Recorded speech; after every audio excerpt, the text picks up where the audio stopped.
The feeble Mets are now 1-8 in their last 9 games.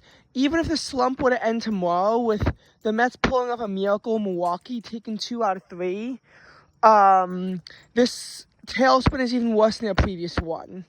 And I'm going to explain why this is worse. First of all, in their first tailspin, they started off 45-24 with a 5.5 game lead on the NL East, and I think like an 8.5 game lead on the playoffs altogether. So they looked like the best team in baseball before this. And even though they went, on a 1-10 and later 3-14 slide to put themselves in the second wild card and to trail the division, by I think a game and a half, they were still in prime contention after all of that.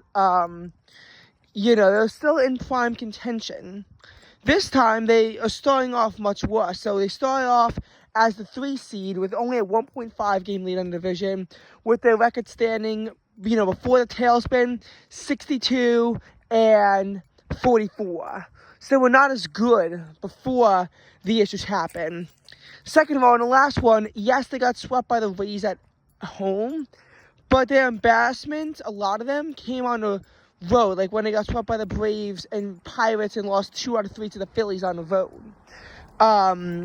When they played the Braves at home, that series was actually one of the best in this slump for the Mets. They actually managed to, earn a split out of that series. Now, I'm not saying that it's necessarily good to be splitting series. You absolutely should be winning against bad teams. But it's not like they went out there and lost the series instead. They pulled off a split. So most of the embarrassments in that series came on the road. This time, they're getting embarrassed at home. Yes, they got swept by the Pods on the road, but they lost the Giants and they got swept by the Guardians at home. This was happening at Citi Field, which is supposed to be the place where the Mets do the best at, and instead they're getting their ass pummeled in.